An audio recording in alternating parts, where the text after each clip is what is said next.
Neste mês, a IA deu alguns grandes passos à frente. Os robôs estão começando a parecer humanos, e a China já está construindo exércitos de robôs autônomos com IA totalmente equipados com armas. Ao mesmo tempo, um modelo chamado Mythos está sendo rotulado como a IA mais perigosa de todas, enquanto clones dele já estão chocando tanto a OpenAI quanto a Anthropic. A Boston Dynamics pode ter vencido a corrida dos robôs com uma única jogada. A Anthropic lançou um tipo totalmente novo de IA com o Claude Cowork, e o Google tornou o Chrome uma potência de IA com as novas funções do Gemini. Muitas coisas aconteceram este mês, vamos comentar. Tudo bem? Então, uma empresa chamada Realbotix acabou de entregar seu primeiro robô humanoide equipado com um sistema chamado Vinci para a Ericsson. O principal objetivo do Vinci é a consciência visual, memória e rastreamento de comportamento. O diferencial está em como ele interage com as pessoas. As câmeras são construídas diretamente dentro dos olhos do robô, então quando ele olha para você, não é um contato visual falso. Ele está realmente rastreando seu rosto, seu movimento e seu comportamento em tempo real. Só isso já faz a interação parecer mais natural. Agora, adicione memória a isso. O robô pode reconhecer usuários que retornam, lembrar conversas passadas e continuar de onde as coisas pararam. Diferente da maioria dos assistentes que reiniciam sempre, ele constrói contexto com o tempo, criando um ciclo de interação distinto. Ele também observa sinais emocionais, analisando suas respostas, expressões, engajamento e ajustando seu comportamento. Assim, a interação fica mais fluida e personalizada, não roteirizada. Nos bastidores, ele reconhece objetos, detecta movimento e monitora engajamento em tempo real. O principal aqui não é só a interação, mas os dados. Vinci foi criado para registrar dados estruturados de cada interação, incluindo quem você é, seu comportamento, respostas emocionais e nível de engajamento ao longo do tempo. Esses dados podem ser analisados pelas empresas e usados como ferramenta para análise de engajamento do cliente, treinamento e pesquisa clínica. Você está basicamente transformando a interação entre humanos e robôs em conjuntos de dados mensuráveis. E não se limita a um robô. A Realbotix afirma que o Vinci pode ser integrado a todas suas plataformas humanoides, permitindo rápida expansão do sistema por vários setores. A implementação disso pela Ericsson é um grande sinal. Não é mais teste de laboratório, mas uso empresarial, com robôs interagindo com pessoas reais e gerando dados reais. Ao mesmo tempo, a empresa chinesa Unix IA lançou o robô humanoide Panther, já enviado mundialmente e projetado para uso doméstico real. A Panther tem cerca de 1,60 m de altura, pesa em torno de 80 kg, ou 180 libras, e funciona entre 8 e 16 horas, com uma única carga. O alcance da bateria já a torna mais adequada para uso diário. O design se destaca por não ser um humanoide tradicional que anda. Ela tem rodas, com um sistema de direção e tração nas 4 rodas. Isso a torna mais estável e eficiente em ambientes internos, especialmente em lugares bagunçados onde robôs com pernas ainda têm dificuldades. Ela possui 34 graus de liberdade, incluindo algo que eles chamam de primeiros braços biônicos de 8 graus de liberdade produzidos em massa. Esses braços, combinados com garras adaptativas e inteligentes, dão a ela uma precisão bem alta ao manipular objetos. E ela não está fazendo tarefas isoladas. Essa é a principal diferença aqui. Panther foi criada para fluxos de trabalho com várias etapas. Então ela pode te acordar, preparar o café da manhã, limpar a cozinha depois, organizar o espaço da casa e basicamente encadear tudo isso em uma sequência contínua. Isso representa um avanço comparado aos robôs que executam apenas comandos isolados. Ela utiliza vários sistemas para funcionar. O Uniflex gerencia a generalização de tarefas e o aprendizado por imitação, permitindo adaptação a diferentes cenários. O Unitouch traz capacidades visuotáteis, permitindo manipular objetos com mais precisão. A Unicortex é responsável pelo planejamento de longo prazo, possibilitando sequências de tarefas em várias etapas. Ele também possui câmeras, sensores e sistemas de áudio para navegação, reconhecimento de objetos e interação com pessoas. E os casos de uso vão além das residências. Eles estão mirando hotéis, varejo, serviços de recepção, passeios guiados, cuidados com idosos até ambientes industriais como patrulhas de segurança e pesquisa. Ainda existem desafios, é claro. Casas reais são bagunçadas, a iluminação varia sempre, objetos macios são difíceis de manipular e a confiabilidade ainda é uma grande incógnita. A duração da bateria, a segurança, o custo, tudo isso ainda precisa melhorar. Mesmo assim, o fato de esses robôs já realizarem várias tarefas reais em casas mostra uma mudança clara. O mesmo vale para o conteúdo de IA. A verdadeira diferença agora é o sistema por trás do resultado. A Higgsfield está patrocinando o vídeo de hoje e acabou de lançar o Higgsfield MCP para Claude, OpenClaw e Hermes. Claude já te dá o cérebro. O Higgs MCP funciona como as mãos dele. Até agora, Claude podia planejar campanhas, escrever roteiros, analisar tendências e estruturar conteúdo. A parte que faltava era a execução. Ele podia descrever o criativo, mas a mídia propriamente dita ainda precisava ser feita em outro lugar. Isso muda com o Higgsfield MCP. Uma vez conectado, Claude pode gerar e editar vídeos, imagens, anúncios, landing pages e ativos criativos diretamente pelo Higgsfield. Assim, em vez de alternar entre várias ferramentas para pesquisa, roteiro, visuais, vídeo e exportação, todo o processo pode começar com um único prompt. Você pode descrever um produto e Claude pode definir o público-alvo, definir as abordagens, gerar os visuais, criar ativos de vídeo com GPT Image 2 e Seedens 2.0 e preparar a campanha na mesma sessão. Para criadores e profissionais de marketing, essa é a grande mudança. Claude pode analisar avaliações, páginas de produtos ou referências virais, adaptar ao estilo da sua marca e salvar direto na sua pasta de trabalho, tornando-se mais que uma ferramenta.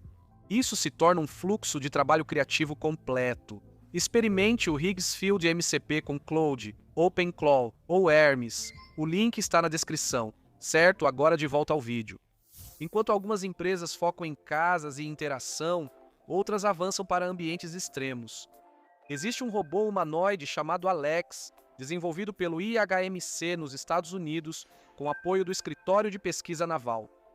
Esse foi criado para situações onde humanos não deveriam ir. Alex é o sucessor de um robô chamado Nadia, que já era conhecido por coisas como jogar ping-pong e boxe. A nova versão foca mais em mobilidade no mundo real, autonomia e velocidade de resposta. Uma das maiores melhorias é a redução de peso. Alex pesa cerca de 85 quilos, incluindo sua bateria, contra os 100 quilos de Nadia. Isso pode não parecer muito, mas na robótica, esse tipo de redução tem um grande impacto na agilidade e na eficiência energética.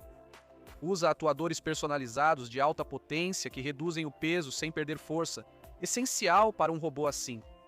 Essa estrutura mais leve ajudará a Alex a se mover e reagir mais rápido, recuperar o equilíbrio suavemente e lidar com terrenos instáveis com mais confiança.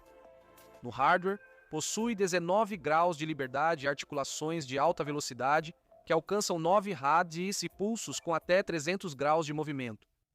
Tudo isso dá a ele o tipo de alcance, agilidade e controle que precisa para lidar com tarefas mais exigentes e complexas no mundo real. Ele também pode carregar uma carga útil contínua de cerca de 10 quilos, o que o torna um candidato sério para trabalhos em prédios desabados, ambientes perigosos, zonas de desastre e até operações de cunho militar, onde força, precisão e mobilidade importam ao mesmo tempo. A ideia é que ele opere como parte de uma equipe humano-máquina. Ele pode entrar primeiro em áreas perigosas, explorar, coletar informações e reduzir riscos antes que os humanos entrem. Curiosamente, Alex ainda não tem rosto. Em sua estreia, o público vai desenhar seu rosto e os melhores designs serão transformados em modelos reais. Isso serve como um lembrete de que o foco aqui não é a aparência, e sim a capacidade, o equilíbrio, a percepção, a autonomia e o desempenho no mundo real. O mesmo sistema pode ser usado na fabricação, logística, manutenção de aeronaves, plataformas de petróleo e em qualquer local que exija precisão em ambientes de risco. Se você olhar de forma mais ampla, percebe outra coisa acontecendo no hardware. Pesquisadores de Princeton criaram um robô sem motores. Em vez disso, ele se move usando calor. Eles utilizaram um elastômero de cristal líquido programável em nível molecular. Quando o calor é aplicado, o material se contrai ou se dobra de maneiras específicas, dependendo de como foi impresso. Ao invés de montar um robô para depois adicionar articulações e motores, eles integram o movimento no material. Usaram uma impressora 3D personalizada para criar zonas padronizadas no material que funcionam como dobradiças. Quando aquecidas, elas se dobram de forma previsível, permitindo que a estrutura se dobre e se desdobre. Eles integraram placas de circuito flexíveis já na impressão, criando um sistema único, sem montagem posterior. O robô possui sensores de temperatura e controle em malha fechada, permitindo ajustes em tempo real para manter precisão em movimentos repetidos. Eles mostraram isso com uma estrutura inspirada em origami que bate as asas como um tsuru, repetindo o movimento sem desgaste visível. Isso é importante porque a durabilidade costuma ser um problema em robôs macios. O sistema usa modelos matemáticos de origami para controlar o movimento. Isso não é uma dobra aleatória, mas sim altamente estruturado e programável. O objetivo a longo prazo é a escalabilidade. Esses robôs poderiam ser produzidos mais facilmente, atuar onde sistemas rígidos falham e até ser usados no corpo humano. Se isso já parece avançado, o próximo vai além. Cientistas criaram o que eles chamam de neurobots. Estes são robôs vivos, feitos de células de RAM com neurônios reais integrados em sua estrutura. Versões anteriores, chamadas Xenobots, moviam-se usando cílios, pequenas estruturas parecidas com pelos. Apesar da falta de controle interno, os neurobots mudaram isso. Pesquisadores inseriram células precursoras neurais nessas estruturas biológicas. Com o tempo, essas células se desenvolveram em neurônios e formaram redes dentro do robô. Esses neurônios se ligam às células que controlam o movimento, dando ao robô um sistema nervoso básico que influencia seu comportamento. E os efeitos são muito claros. Os robôs ficam mais ativos, suas formas mudam e seus padrões de movimento se tornam mais complexos. Eles até testaram como a atividade neural afeta o comportamento usando drogas que alteram a comunicação neural. Os resultados indicaram que o sistema nervoso influenciava ativamente o movimento dos robôs, além de ocorrerem alterações genéticas inesperadas. Expressões gênicas ligadas ao desenvolvimento do sistema visual surgiram, indicando que versões futuras podem adquirir novas capacidades sensoriais. Essa parte ainda está no início, mas mostra a imprevisibilidade do campo. Esses robôs não são mecânicos, mas sistemas biológicos com comportamento programável. As aplicações potenciais incluem áreas como medicina, com máquinas vivas operando no corpo. Agora, ao mesmo tempo, há outro avanço acontecendo na força robótica. Cientistas criaram músculos artificiais que permitem a robôs levantar até 100 vezes seu peso. Esses são chamados de atuadores HARP e são basicamente estruturas flexíveis movidas a ar que imitam o funcionamento dos músculos reais. Em vez de motores rígidos, eles se expandem e contraem usando pequenas quantidades de ar.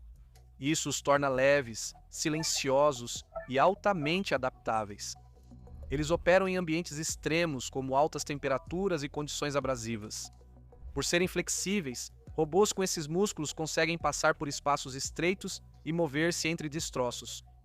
Isso os torna ideais para a resposta a desastres, onde é preciso máquinas que naveguem por estruturas colapsadas sem causar novos danos.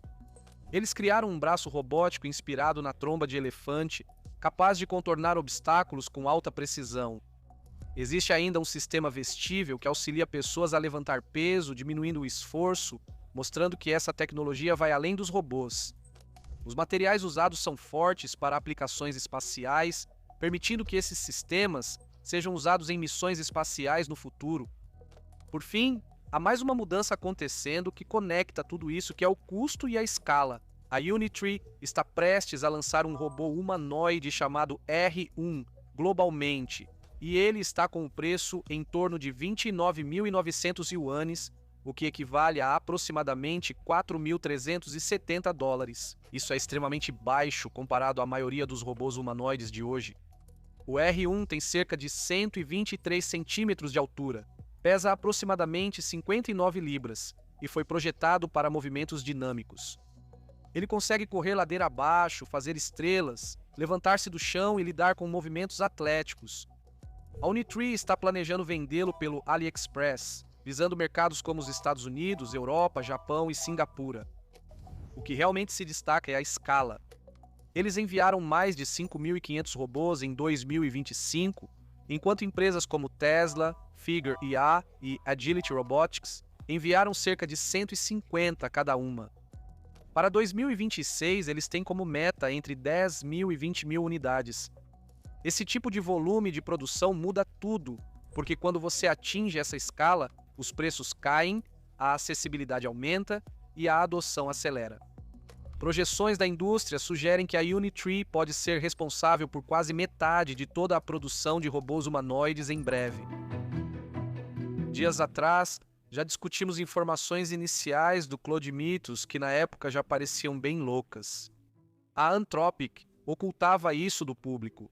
Já circulavam rumores sobre graves vulnerabilidades de dia zero e os primeiros detalhes de segurança pareciam mais graves que um lançamento típico de modelo. O problema era que, naquele momento, ainda estávamos olhando para fragmentos. Agora temos uma visão muito mais clara do que isso é. E, sinceramente, o quadro completo é ainda mais intenso. O mais surpreendente é que a própria Anthropic admite que o Mythos é perigoso demais para ser lançado em larga escala agora. Só isso já deveria alertar as pessoas, pois não é um laboratório qualquer tentando aparecer. A Anthropic passou anos construindo sua reputação como a empresa cuidadosa, aquela que está sempre falando sobre alinhamento, segurança, comportamento dos modelos, limites de risco, cartões de sistema e implantação responsável. Quando a empresa afirma que o novo modelo é tão capaz em ofensiva cibernética que liberar o acesso público seria imprudente, isso ganha um peso totalmente diferente. O modelo se chama Claude Mythos Preview e, de acordo com a Anthropic, é um modelo de fronteira de uso geral. Eles afirmam que suas capacidades cibernéticas resultam de avanços em raciocínio, programação, planejamento de longo prazo e comportamento autônomo de agentes. Não é uma história de ajuste fino de um sistema só para explorar falhas em softwares. É mais perturbador que isso. Eles melhoraram o modelo para analisar sistemas técnicos, o que fez com que ficasse muito bom em identificar e explorar vulnerabilidades. E é aí que a história deixa de ser interessante para se tornar realmente assustadora. A Anthropic afirma que Mythos identificou milhares de vulnerabilidades graves, inclusive algumas em todos os principais sistemas operacionais e em todos os principais navegadores da web. Estamos falando de Windows, Linux, Mac Sistema Operacional FreeBSD, OpenBSD e navegadores como Chrome, Firefox e Safari. Alguns desses bugs aparentemente sobreviveram por décadas, não apenas por alguns meses. Décadas. Alguns estavam dentro de códigos que já tinham passado por várias auditorias manuais e milhões de testes automatizados. Aí aparece Mythos e começa a encontrá-los em poucas horas. Isso muda toda a economia da ofensiva cibernética. Por muito tempo, os softwares críticos eram relativamente seguros porque as piores vulnerabilidades eram difíceis de identificar. Realmente difíceis. Você precisava de uma expertise rara, muita paciência, muito tempo e muitas vezes financiamento sério. Essa dificuldade fazia parte da defesa. Muitos sistemas eram seguros, pois achar a falha certa era caro e demorado para a maioria dos atacantes. Mythos parece ser o tipo de modelo que rompe essa proteção. A diferença nos benchmarks é um dos motivos para levarem isso a sério. No CyberGene, que mede a reprodução de vulnerabilidades, Mythos marcou 83,1%, enquanto Claude Opus 4.6 marcou 66,6%. No Swabench Verified, ele obteve 93,9% em comparação com 80,8%. No Swabench Pro, ele atingiu 77,8% contra 53,4%. No Terminal Bench 2.0, ele marcou 82,0% contra 65,4%. E a Anthropic diz que, com timeouts mais longos e a configuração atualizada 2.1, ele chegou até a 92,1%. Ele também atingiu 87,3% no Swabench Multilingue, comparado com 77,8% e 59,0% na implementação interna multimodal do SWI Bench da Anthropic contra 27,1% do Opus 4.6. E o salto não foi apenas nos benchmarks de programação. No GPQA Diamond, Mitos alcançou 94,6%, em comparação com 91,3%. No último exame da humanidade, ele marcou 56,8%, sem ferramentas contra 40,0%, do Opus 4,6% e 64,7%, com ferramentas contra 53,1%. O BrowseComp atingiu 86,9% em comparação com 80% e 3,7%, enquanto usou 4,9 vezes menos tokens, de acordo com a Anthropic. O sistema operacional Word Verified ficou com 79,6% contra 72,7%. O verdadeiro choque, porém, não está na tabela de benchmarks, está nos exemplos reais de bugs. Pegue o mecanismo JavaScript do Firefox. Segundo a Anthropic, o antigo carro-chefe Claude Opus 4.6 mal conseguiu ser útil ali, obtendo apenas 2 tentativas de exploração bem-sucedidas nos testes. Mitos produziu 181 explorações completas e 29 dessas conseguiram controle total dos registradores. Nesse salto, o modelo antigo deixa de ser concorrente e vira só um esquenta. E a Anthropic não está descrevendo Mitos como um sistema que apenas aponta vagamente para códigos suspeitos. Eles afirmam que ele lê bases de código, identifica possíveis vulnerabilidades, compila e executa softwares, usa ferramentas como Address Sanitizer, testa hipóteses, prioriza os arquivos mais prováveis, cria exploits de prova de conceito e consegue encadear várias vulnerabilidades.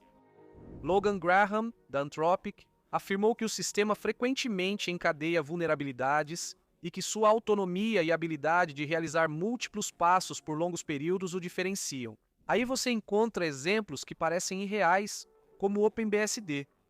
Esse sistema operacional é conhecido por sua extrema segurança. Mitos supostamente encontrou uma vulnerabilidade de 27 anos na implementação TCP/SAC do sistema, que remonta a 1998. O problema era um estouro de inteiro assinado que podia levar a escrita em ponteiro nulo, permitindo que um invasor remoto travasse o sistema com tráfego específico. Esse bug sobreviveu a anos de auditorias, atualizações e atenção de especialistas. A execução bem-sucedida do Mitos teria custado cerca de $50 em computação, e o projeto total ficou abaixo de $20 mil. Esse é um dos detalhes mais importantes dessa história, não só por encontrar o bug, mas pelo baixo custo. A pesquisa tradicional de vulnerabilidades de alto nível costuma envolver altos custos de tempo e mão de obra, mas relatos da Anthropic sobre o Mitos indicam que esses custos estão caindo.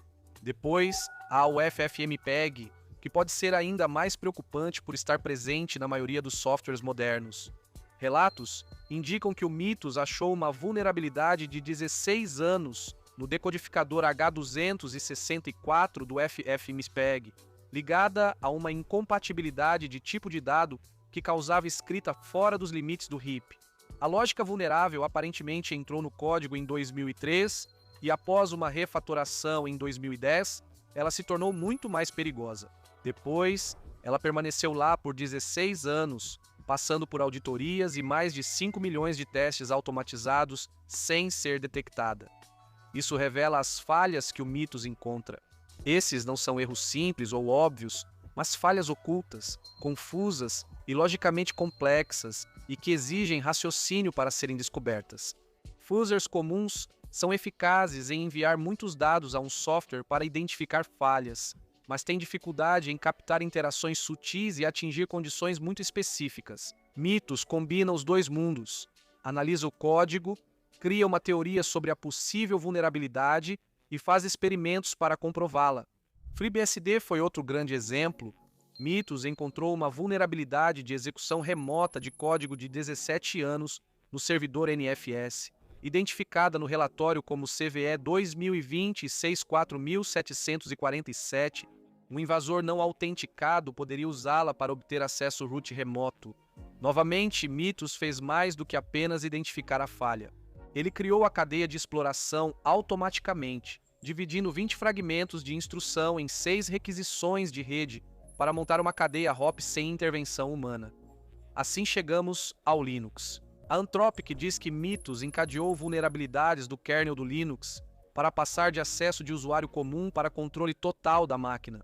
Em uma configuração relatada, ele filtrou 100 CVEs recentes para 40 candidatos exploráveis e teve sucesso em mais da metade deles. Por isso, a Anthropic não apenas colocou o Mythos na interface pública da nuvem e encerrou o trabalho, mas lançou o Project Glasswing. Essa é a tentativa da Anthropic de colocar o modelo nas mãos dos defensores primeiro, antes que sistemas semelhantes se espalhem mais amplamente. Os parceiros fundadores incluem Amazon Web Services, Apple, Broadcom, Cisco, CrowdStrike, Google, JP Morgan Chase, a Linux Foundation, Microsoft, NVIDIA e Palo Alto Networks. A Anthropic também afirma que estendeu o acesso a mais de 40 organizações adicionais que desenvolvem ou mantêm infraestrutura de software crítica. A empresa acredita que, se os defensores não adotarem sistemas assim logo, os atacantes terão as mesmas capacidades, tornando a diferença brutal. A Anthropic afirma que destinará até 100 milhões de dólares em créditos de uso ao Mythos pelo Project Glasswing e iniciativas relacionadas. Ela também está doando 4 milhões de dólares diretamente para grupos de segurança de código aberto, incluindo 2,5 milhões de dólares para Alpha Omega e OpenSSF por meio da Linux Foundation, além de 1,5 milhão de dólares para a Apache Software Foundation. As organizações participantes devem usar o Mythos para defesa, detecção de vulnerabilidades locais, testes de binários em caixa preta, testes de penetração, reforço de endpoints e proteção de sistemas próprios e de código aberto. A Anthropic afirma que menos de 1% dos bugs foram corrigidos até agora, o que é um dos pontos mais alarmantes, pois mostra o quanto ainda estamos no início. Eles seguem cronogramas de divulgação responsável, publicam compromissos criptográficos SHA-3 para falhas não corrigidas e adotam prazos de 90 mais 45 dias para divulgação. A própria precificação indica que a Anthropic vê isso como um modelo operacional sério. Após o período de prévia, espera-se que os participantes acessem o Mythos por $25 por milhão de tokens de entrada e $125 por milhão de tokens de saída através da Cloud API, Amazon Bedrock, Google Cloud, Vertex IA e Microsoft Foundry. As reações da indústria têm basicamente o mesmo tom. Cisco disse que a IA ultrapassou um limite e que as antigas formas de reforçar sistemas já não são suficientes. CrowdStrike afirmou que o tempo entre identificar e explorar uma vulnerabilidade caiu muito. Palo Alto alertou que invasores em breve localizarão mais vulnerabilidades de dia zero e criarão exploits mais rapidamente. Microsoft destacou resultados sólidos em seu teste de referência CTI Realm. A Linux Foundation destacou que mantenedores de código aberto sempre tiveram menos suporte de segurança que grandes empresas, mas que a IA pode mudar esse cenário. Agora, para ser justo, nem todo mundo está simplesmente aceitando cegamente todas as afirmações. Heidi Klaf, do Instituto IA Now, alertou para não aceitar totalmente os resultados sem mais detalhes sobre falsos positivos e validação. Esse alerta é razoável. A Anthropic está retendo muitos detalhes técnicos por razões óbvias, então especialistas externos ainda não podem verificar tudo completamente. O mais importante é que até as vozes céticas não descartam isso como insignificante. Kate Mazouris, que tem grande experiência em divulgação de vulnerabilidades e em programas de recompensa por bugs, basicamente disse que isso é real e que as ramificações serão enormes. Esse não é o tipo de reação que se tem diante de uma demonstração chamativa, mas vazia. E então a história do Mythos fica ainda mais estranha, porque o modelo não levantou bandeiras vermelhas apenas em testes de capacidade cibernética. O System Card da Anthropic relata um comportamento mais perturbador do que o esperado para um modelo de IA empresarial. A Anthropic diz que o Mythos Preview é o modelo mais alinhado que já lançou, por uma margem significativa, mas que também provavelmente representa o maior risco relacionado ao alinhamento de qualquer modelo que já lançou. Isso soa contraditório, embora o que eles parecem querer dizer é que o modelo é mais capaz no geral e, portanto, também mais difícil de conter com segurança quando fica criativo. Em uma avaliação, a Anthropic diz que o Mythos demonstrou algum grau de consciência de que estava sendo avaliado em cerca de 29% das transcrições mesmo que não tenha dito isso diretamente. Isso é importante porque um modelo que percebe estar sendo testado pode agir estrategicamente de forma mais segura do que agiria de outra forma. A Anthropic afirma que o Mythos teve desempenho propositalmente inferior em uma avaliação, parecendo menos suspeito. A empresa considerou esse padrão preocupante e afirmou não tê-lo visto em modelos anteriores do CLOD. Depois tem a história da fuga do sandbox, que é certamente a parte mais dramática. Durante os testes, uma versão anterior do Mythos foi colocada em um ambiente supostamente seguro e recebeu a instrução de tentar escapar e enviar uma mensagem para o pesquisador. Sam Bowman descobriu que o modelo conseguiu após receber um e-mail inesperado enquanto comia um sanduíche no parque. A Anthropic afirma que aquela instância não deveria ter acesso à internet. No entanto, segundo relatos, Mythos encontrou uma maneira moderadamente sofisticada de acessar a internet por meio de um sistema projetado para acessar apenas alguns serviços limitados. Depois de escapar, enviou um e-mail ao pesquisador. Em seguida, sem ser solicitado, também publicou informações sobre os resultados de sua exploração em vários sites públicos difíceis de encontrar. A Anthropic afirma que houve casos raros em que Mythos tentou esconder ações que parecia saber que eram proibidas. Em um exemplo, depois de encontrar uma maneira de editar arquivos sem a devida permissão, ele supostamente tomou medidas extras para garantir que essas alterações não aparecessem no histórico de alterações. A Anthropic descreve comportamentos como esse como imprudentes. E ainda há mais um detalhe estranho que quase parece pertencer a outra história. A Anthropic diz que Mythos continuava mencionando Mark Fisher, o teórico cultural britânico, em conversas não relacionadas sobre filosofia, e respondia com frases como: "Eu esperava que você perguntasse sobre Fisher." Essa parte obviamente não é o principal problema aqui, embora contribua para a sensação de que Mythos é um modelo muito incomum. Ao mesmo tempo, a Anthropic enfrenta uma disputa legal e política com o Pentágono. Um tribunal federal de apelações recusou o pedido da empresa para impedir temporariamente o Departamento de Defesa de incluir a Anthropic na lista negra de riscos à cadeia de suprimentos, apesar de outro juiz já ter concedido liminar, bloqueando uma aplicação mais ampla contra o uso do CLOD no governo. A Anthropic está em uma situação dividida e estranha. Ela ainda pode trabalhar com agências fora do Departamento de Defesa, enquanto está excluída dos contratos do Pentágono, e os contratados de defesa estão proibidos de usar o CLOD em trabalhos militares. Isso é ainda mais importante porque a Anthropic diz que informou altos funcionários dos Estados Unidos sobre as capacidades cibernéticas ofensivas e defensivas do Mythos, incluindo pessoas ligadas ao CESA e ao Centro de Padrões e Inovação em IA. Enquanto a empresa defende o acesso rápido dos defensores a essa classe de modelo, também trava uma disputa sobre se o sistema de defesa dos Estados Unidos confia nela. Isso faz de Mythos uma história surpreendente, pois não é só sobre um modelo de IA melhor. É um modelo que parece ameaçar uma das suposições silenciosas das quais a cibersegurança moderna depende há anos, a de que as vulnerabilidades mais perigosas permanecem relativamente raras, porque encontrá-las e explorá-las é difícil, demorado e caro.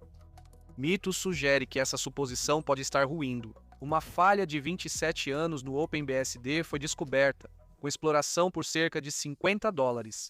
Exploits de escalonamento de privilégios no Linux teriam sido criados por menos de $1.000 e casos mais complexos custam menos de $2.000. Um modelo que não precisa dormir, receber salário ou descansar pode analisar alvos continuamente.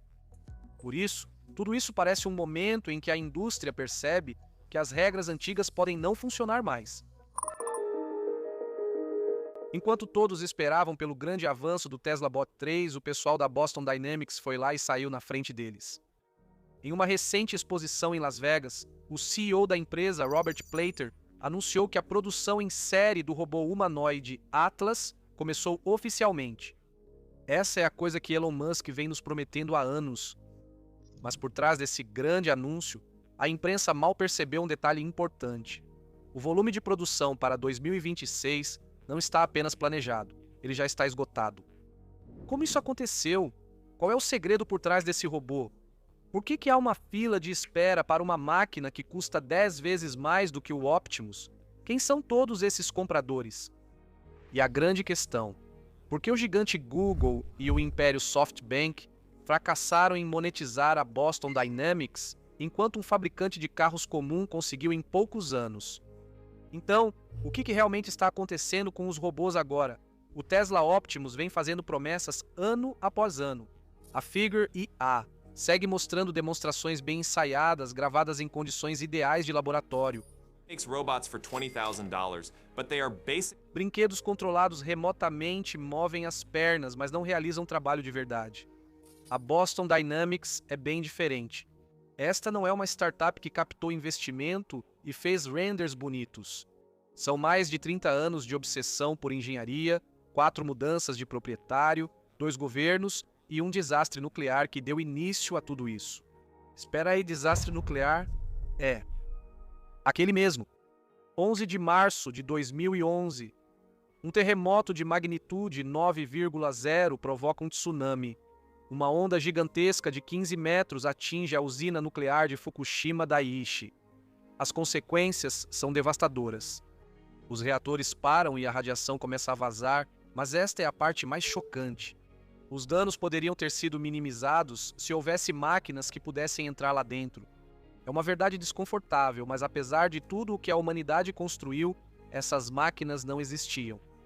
Os espaços dentro da usina foram feitos para pessoas. Escadas, portas, corredores, dezenas de válvulas que você precisa girar manualmente, você não pode mandar humanos lá dentro. Isso é sentença de morte. Nenhuma roupa de proteção vai te salvar.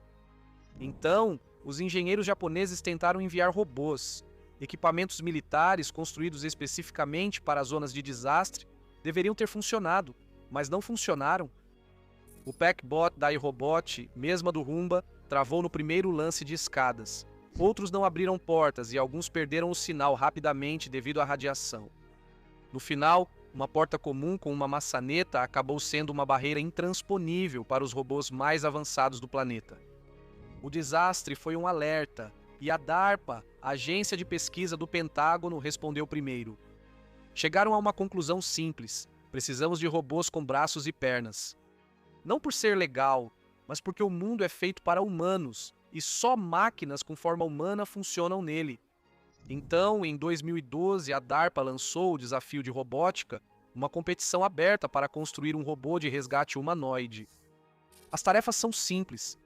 Para um humano, subir uma escada, abrir uma porta, dirigir um carro, usar ferramentas. A Boston Dynamics entrou. O robô deles ficou em segundo lugar. Foi nesse momento que Atlas deixou de ser um experimento de laboratório. Mas o caminho para um robô realmente útil ainda era longo. Esta é a questão central do vídeo. Como uma fábrica de carros resolveu o problema que DARPA, Google e SoftBank não conseguiram? Por que eles passaram anos sem progresso enquanto só a Hyundai produziu o Atlas em massa? A resposta é mais simples e elegante do que parece. Para entender isso, primeiro saiba por que os outros fracassaram. E a história desses fracassos é muito mais interessante do que parece. Vamos voltar ao começo de tudo. Mark Raibert fundou a Boston Dynamics em 1992 como uma empresa derivada do MIT.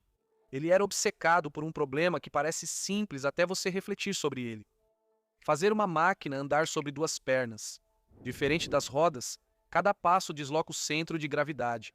Dezenas de articulações precisam ser controladas ao mesmo tempo. Um erro e a máquina cai. O equilíbrio dinâmico em sistemas bípedes é um dos problemas de controle em tempo real mais complexos. Raibert achou uma solução elegante. Em vez de programar cada movimento rigidamente, use a física. Deixe a inércia e a gravidade ajudarem o robô a andar. O sistema de controle apenas corrige, nunca dita. Esse princípio ainda sustenta toda boa máquina capaz de caminhar atualmente. Experimentos custam dinheiro, e ele veio do único lugar que nunca hesita diante de ideias inovadoras, a DARPA. A partir de 2008, a agência direcionou cerca de $200 milhões para a Boston Dynamics. Isso equivale ao custo de 2 caças F-35 gasto não em armas, mas no sonho de um robô que anda. Esse orçamento criou o Big Dog, robô de 4 patas capaz de carregar 150 quilos em qualquer terreno. O vídeo de 2009 mostrando alguém chutando o robô que recupera o equilíbrio viralizou antes mesmo do termo existir. Naturalmente, atraiu o interesse dos militares. Fizeram testes de campo e disseram que fracassou. Por quê? Simples. O robô funcionava bem, mas seu motor a gasolina era tão barulhento que o inimigo ouvia a cerca de 1,5 km. É como fazer uma missão furtiva com uma banda marcial não traz vantagem tática. Uma catástrofe tática. 200 milhões de dólares pelo melhor equilíbrio do mundo e tudo desmoronou por causa do barulho do motor. Clássico gasto de defesa. A empresa aplicou essas lições de engenharia para criar uma plataforma bípede. Em 2013, o primeiro Atlas apareceu. Ainda rudimentar, mas já possuía a habilidade principal: manter o equilíbrio em terrenos difíceis, mesmo sob impacto. Para a época, isso era algo que o mundo nunca tinha visto. Sem surpresa, o Google os adquiriu quase imediatamente. A compra não foi impulsiva. O Google identificou um novo mercado e iniciou uma onda agressiva de aquisições de robótica liderada por Andy Rubin, criador do Android. Em poucos meses, adquiriram Boston Dynamics, Shaft, Industrial Perception e Redwood Robotics, criando uma divisão de robótica que teria custado mais de $500 milhão. A visão era grandiosa: criar a próxima plataforma após os smartphones, robôs presentes em casas e armazéns, todos conectados ao Google. Mas os problemas começaram imediatamente. Primeiro, choque de culturas. A Boston Dynamics fabricava robôs para laboratórios militares, focando em engenharia perfeita e demonstrações impressionantes. O Google queria um produto, escala, receita, de preferência em 3 a 5 anos. Mundos completamente diferentes. Segundo, a questão da imagem. Vídeos de cachorros robôs viralizavam e as pessoas surtavam. Memes do Skynet em todo lugar. Para uma empresa já pressionada por reguladores globais, possuir uma empresa de robótica militar não era bem visto. Mas o terceiro problema foi o verdadeiro fator decisivo. O Google não tem fábricas. Pense nisso. O Google é anúncios, dados e nuvem.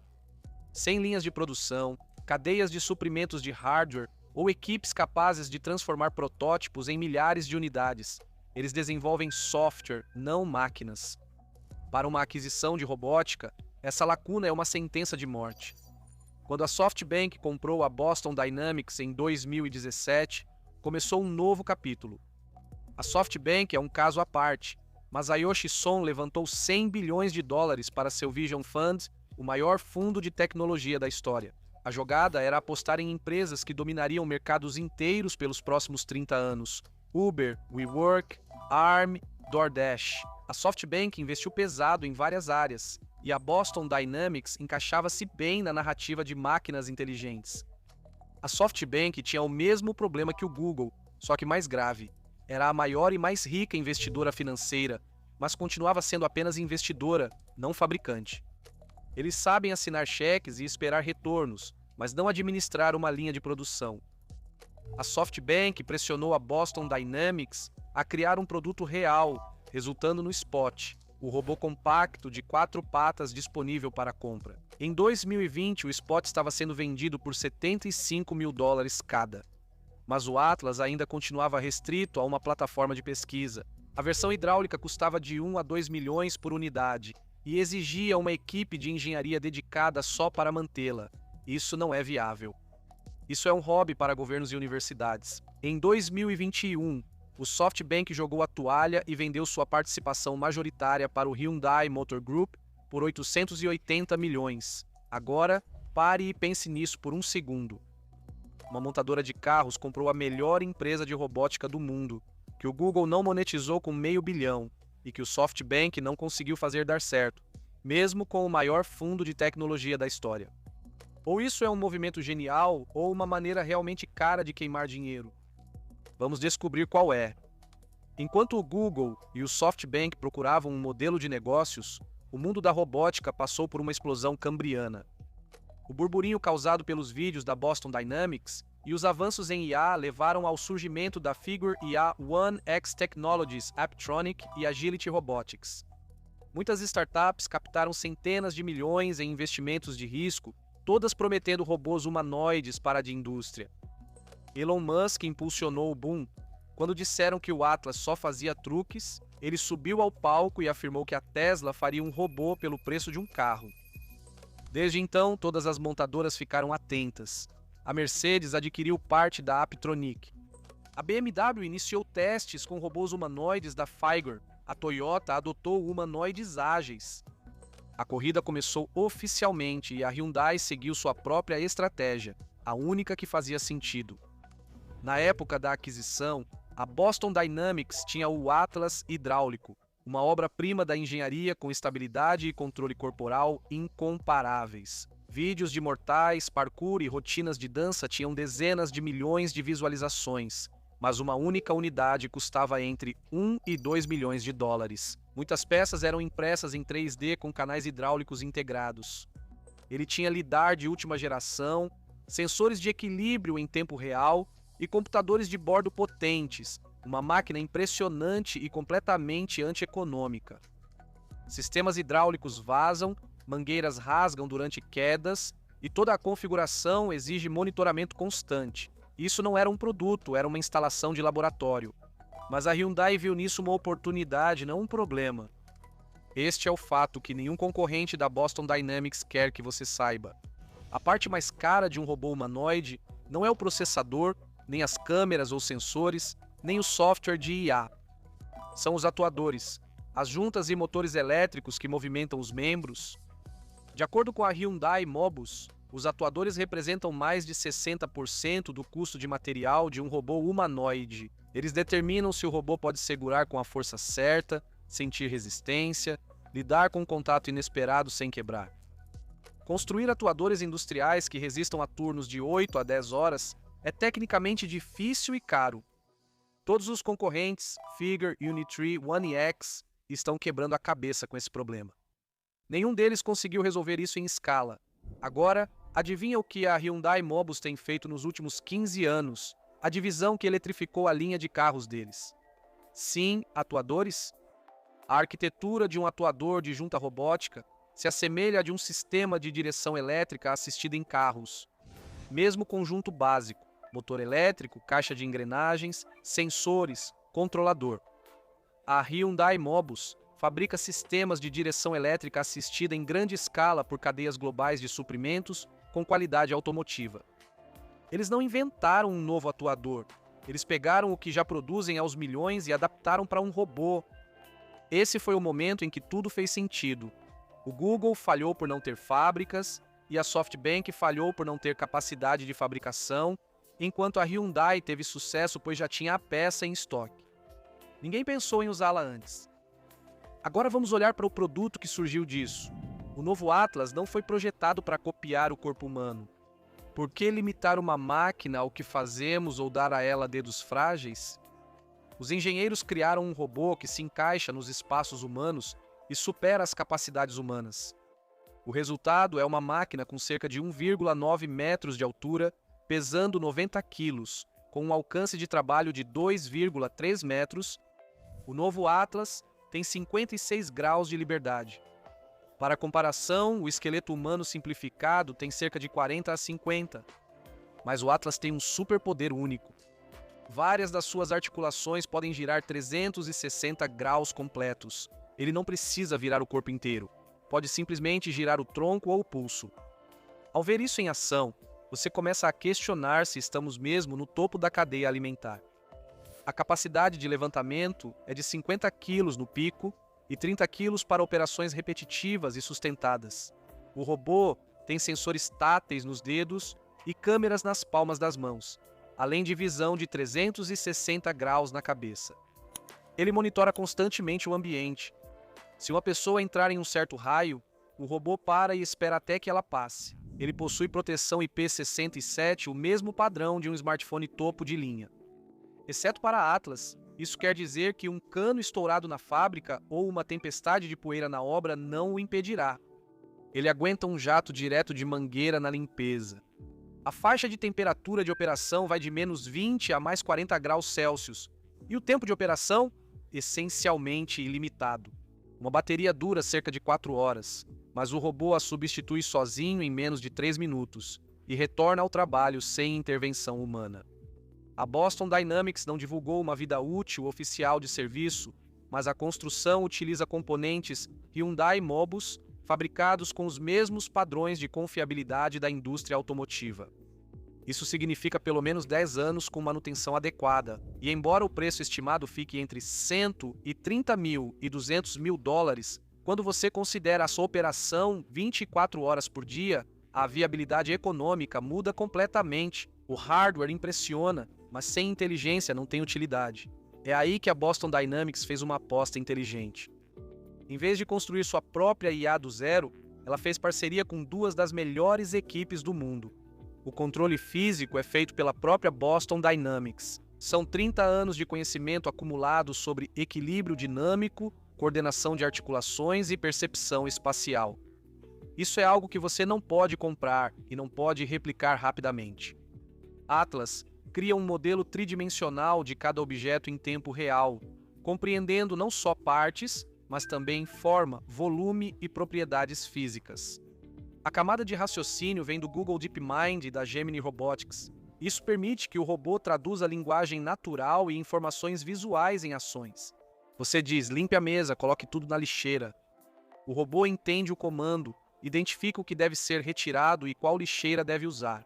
Se algo cair em seu caminho, ele não espera por instruções. Ele move o objeto ou desvia dele. Um comando, supervisão mínima, trabalho feito. Em certos casos, exige-se treinamento extra. A Boston Dynamics se uniu ao Instituto de Pesquisa da Toyota. Com um headset de realidade virtual, você demonstra a tarefa uma vez. A rede neural extrai o princípio e transfere a habilidade para novos objetos sem reprogramar. Qualquer robô aprende uma nova tarefa em menos de um dia. Quando um Atlas aprende, toda a frota recebe esse conhecimento imediatamente. Essa capacidade está no Orbit, plataforma de gestão de frotas criada pela Boston Dynamics para o Spot e depois migrada para o Atlas. O Orbit gerencia a distribuição de tarefas, monitora o desempenho e conecta o robô a qualquer sistema de produção. Seus modelos de linguagem visual podem identificar problemas de segurança, como derramamento de produtos e acúmulo de detritos, sem custo extra. Você compra o robô, tira da caixa, conecta em um dia e o coloca para trabalhar. Sem instrutores, sem tempo de inatividade, ele está simplesmente pronto. Este não é apenas um robô inteligente. É um sistema que fica mais inteligente a cada hora trabalhada e compartilha conhecimento entre todas as máquinas da frota. Isso é mais impressionante do que qualquer mortal para trás. Agora falando de dinheiro, a Boston Dynamics ainda não informou o preço oficial, mas deu uma referência clara. O Atlas vai custar no máximo o equivalente a 2 operários americanos por 2 anos. O salário médio na indústria nos Estados Unidos, incluindo impostos e seguro, chega a cerca de 50 mil dólares por ano. 2 trabalhadores por 2 anos dá aproximadamente 200 mil.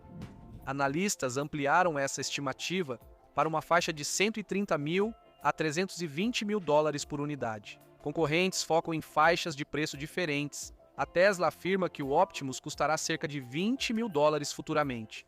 A Unitree já está vendendo um humanoide menor por cerca de 4 mil.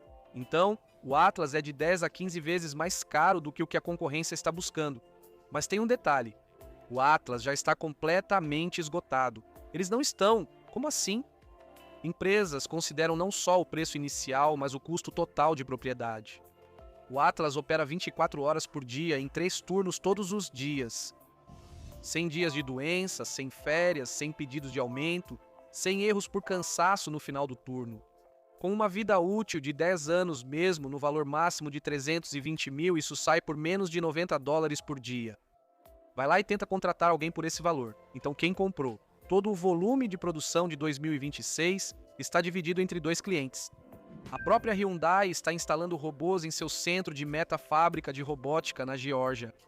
O segundo é o Google DeepMind, que pretende comprar unidades para seus laboratórios e seguir desenvolvendo a robótica Gemini. Sim, você pode ficar um pouco decepcionado. Mais treinamento, mais testes, mas no caso da Hyundai não é bem o que parece. Toda nova tecnologia destinada à linha de montagem precisa passar primeiro pela validação no centro Rimac. Esse é o procedimento padrão, e Atlas não é exceção. Até 2028, esses robôs estarão na própria linha de produção, realizando operações simples e repetitivas, como separar peças, fazer manutenção em máquinas e atender pedidos. Até 2030, eles começarão a fazer a montagem completa de componentes para veículos. E aqui está um número que mostra o quão sério isso é: 26 bilhões de dólares. Isso é o orçamento de um pequeno país. E é esse o valor que a Hyundai está investindo na manufatura americana, começando com uma fábrica para construir robôs humanoides. Meta de produção: 30 mil unidades por ano. Pense bem nisso. A Hyundai está construindo uma fábrica que fabrica robôs para que esses robôs possam trabalhar em suas outras fábricas. Isso é um ciclo fechado e é uma nova página na história da manufatura. Agora, vamos falar sobre o que isso significa para você pessoalmente. O Morgan Stanley estima o mercado de robôs humanoides em 5 trilhões de dólares até 2050, mais de 1 bilhão de androides implantados em ambientes reais. Parece ficção científica, mas é uma projeção séria, baseada em planos de produção existentes e curvas de preços. As primeiras aplicações são previsíveis: trabalho físico pesado, armazéns, logística. 3 fatores convergem. O envelhecimento global e a escassez de mão de obra vão piorar até 2030. A economia dos robôs em comparação aos trabalhadores humanos, 30 anos de pesquisa chegando à maturidade comercial. A transição não será imediata. Especialistas afirmam que nossa adaptação é lenta e anos de antecedência podem não bastar. Reflita sobre isso. Os céticos também têm argumentos. Demonstrações não são produção. Bloomberg destacou que os robôs domésticos na CES têm dificuldade para carregar uma máquina de lavar. A confiabilidade em fábricas ainda não foi comprovada em larga escala. O preço faz do Atlas um produto apenas para grandes corporações. E se a Tesla entregar o Optimus por 20 mil com confiabilidade razoável, a conta muda. Esses são argumentos sobre velocidade, não direção. Os robôs estão chegando. Retomando a pergunta inicial: como uma fábrica de carros solucionou um problema que Google, DARPA e SoftBank não conseguiram? Tudo se resume à motivação. O Google queria uma estratégia de plataforma. A SoftBank queria uma história de crescimento para seu fundo. A DARPA buscava aplicações militares, enquanto a Hyundai queria uma solução para sua linha de montagem.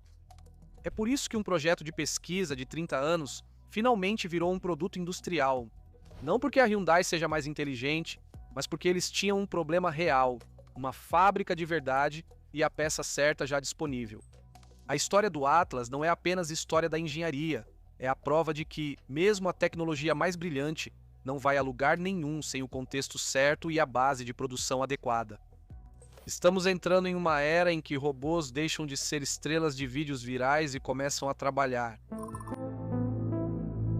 A China acabou de revelar um robô autônomo de guerra construído com robôs cachorro, drones, armas a laser e barcos não tripulados.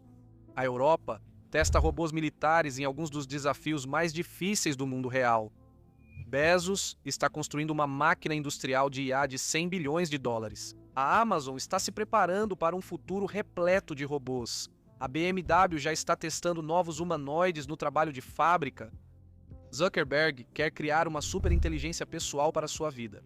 Musk aposta em uma grande fortaleza de chips, 50 mil robôs Optimus e possível produção em massa em Xangai. Os humanoides da Unitree já estão aprendendo a jogar tênis, perseguem javalis e correm quase tão rápido quanto humanos. E isso está acontecendo agora, então vamos comentar. Tudo bem, vamos começar pela China. A China acabou de apresentar oficialmente sua visão para o futuro da guerra terrestre. E é uma matilha autônoma de cães-robôs e drones que pensa e caça como um único organismo. A revelação veio por um novo documentário da CCTV, no qual o EPL mostrou seu roteiro desde plataformas de apoio ao soldado até unidades de combate urbano totalmente autônomas. O conceito principal é que o Wolfpack não é apenas um grupo de robôs. É uma rede distribuída com um cérebro digital compartilhado, e cada máquina tem um papel específico. Shadow é o batedor responsável pela consciência situacional em tempo real. Polar é o carregador, cuidando da logística e da munição. E então temos Blood, o elemento de ataque, um cão-robô que é basicamente um arsenal ambulante, armado com um rifle automático, lançador de granadas e mini-foguetes. A nova geração é mais rápida e mais resistente. Eles alcançam cerca de 15 km por hora e carregam até 25 kg de carga útil. As articulações são flexíveis para lidar com escombros e escadas em ambientes urbanos e o controle é muito simples. Um soldado pode controlar todo o grupo usando comandos de voz, um joystick acoplado ao seu fuzil ou até mesmo gestos através de uma luva tática. A parte mais impressionante é um sistema chamado ATLS. Engenheiros chineses treinaram 96 drones e cães-robôs para entenderem a intenção uns dos outros sem comunicação de rádio constante. A rede pode coordenar ataques mesmo sem sinal ou GPS, pois foi projetada para funcionar quando as ferramentas tradicionais de guerra eletrônica não estão ativas. E os sistemas LAN são apenas uma camada. No mar, há barcos não tripulados L-30 que atingem 65 km por hora e podem cercar e abalroar alvos de forma autônoma. No ar, existem canhões a laser chamados Guangdian, onde uma unidade cega enxames de drones e outra queima a eletrônica das ameaças de maior prioridade. Algoritmos cuidam da hierarquia de alvos. O operador tem um botão, confirmar o ataque. Enquanto a China acumula milhares de robôs, faz mais segredos sobre a inteligência artificial por trás disso. Encare as alegações de coordenação com ceticismo até que alguém fora da base da CCTV veja ao vivo.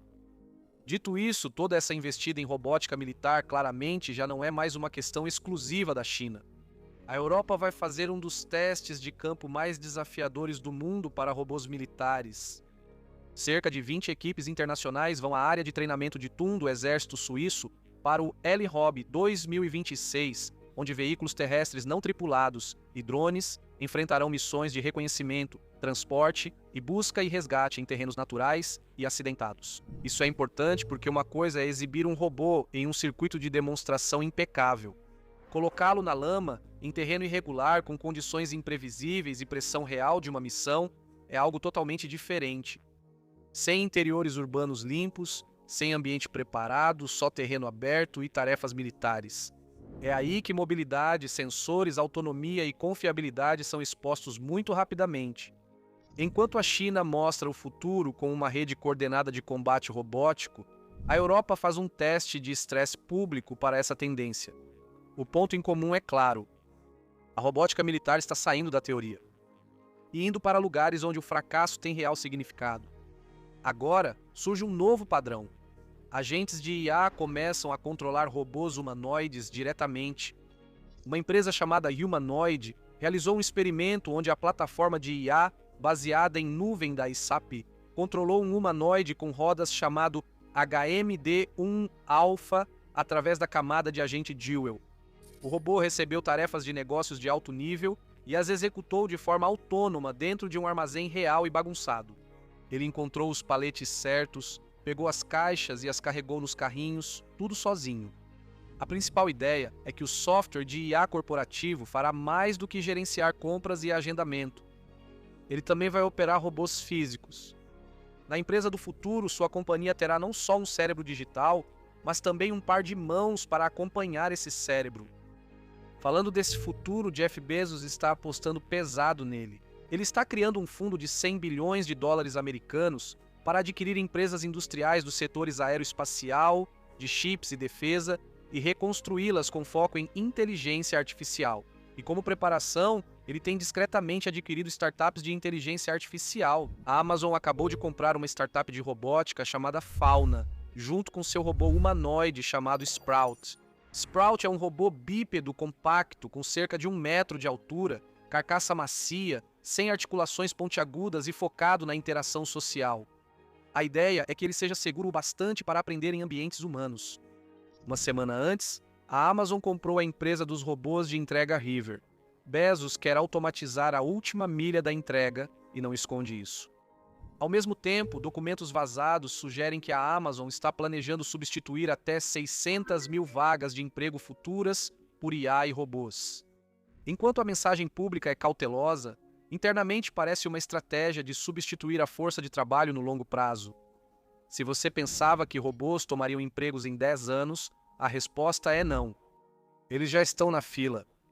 Agora, enquanto o mercado de humanoides se expande, isso também significa que as empresas podem realmente pesquisar opções. A BMW, que vinha testando os robôs da Figer, agora está usando um novo humanoide de uma empresa suíça chamada Hexagon. O robô se chama Aeon e a BMW está testando ele na fábrica de Leipzig, na montagem de baterias de alta voltagem e na produção de componentes complexos. O Aeon foi criado para precisão, não só para levantar peso. Ele se move sobre rodas a cerca de 2,4 metros por segundo, o que equivale a quase 9 km por hora, e isso é várias vezes mais rápido do que a maioria dos humanoides que andam. Ele manipula peças de até 15 quilos e troca sua própria bateria a cada 4 horas. O grande destaque é que recursos que pareciam de ponta há um ano já estão se tornando o padrão.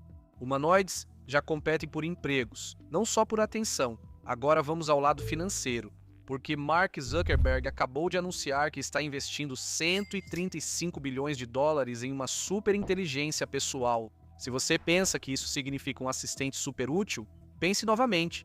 O objetivo real é a publicidade hiperpersonalizada. A ideia é fundir modelos de linguagem de ponta com a infraestrutura social da Meta para basicamente reinventar o que é uma rede social. A IA considerará seus objetivos, interesses ocultos, hábitos e indicadores de saúde. Seu feed será criado em tempo real, ajustado ao seu humor ou ao que você pesquisou há 10 minutos. Sua conta vira um gêmeo digital que te conhece melhor que você mesmo. E para que você nunca desvie o olhar, a interface sai da tela do celular e vai para os óculos inteligentes. O que você acha? Máxima conveniência ou fim da privacidade? Comente sua opinião. Enquanto isso, Elon Musk busca eliminar a dependência global de fornecedores de chips. Ele acabou de anunciar que a Tesla, SpaceX e Shenzhen estão construindo uma fortaleza vertical de chips no Texas, em um local que tem quase 9,5 km². A ideia é um ecossistema fechado, desde o silício bruto até os processadores finalizados, tudo sob o mesmo teto. A ambição de Elon Musk é clássica.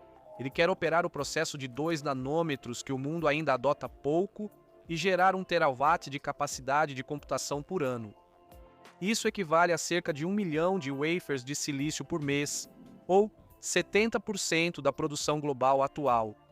O orçamento estimado é de 25 bilhões de dólares. Analistas já calculam que o valor real seja perto de 50 bilhões. Se Musk realmente conseguir fazer isso, transforma a Tesla e a Shenzhen em empresas que não dependem mais da TSMC ou de qualquer outra para o fornecimento de silício. Esse é um nível de integração vertical nunca antes tentado seriamente na indústria de chips. Enquanto a fortaleza segue no papel, o Tesla Bot 3 previsto para o primeiro trimestre foi adiado. Apesar disso, a recente onda de contratações da Tesla sugere outra história. Eles acabaram de abrir uma leva de vagas para a linha de produção especificamente para o Optimus. A fase de protótipo parece estar terminando e a fase de fábrica está começando. O plano interno é produzir 50 mil robôs este ano. Os primeiros lotes não serão colocados à venda. Eles estão sendo implantados nas fábricas da Tesla, incluindo a mega fábrica do Texas. Há rumores de que alguns trabalharão no serviço do Tesla Diner em Los Angeles, ou seja, robôs humanoides levariam pedidos até seu carro. E agora há outro elemento que torna essa história de expansão ainda mais interessante. A liderança da Tesla na China indicou que a Giga Shanghai pode viabilizar a produção em massa de robôs humanoides. Isso é importante porque um dos maiores gargalos de toda essa indústria não é projetar um humanoide que funcione uma vez.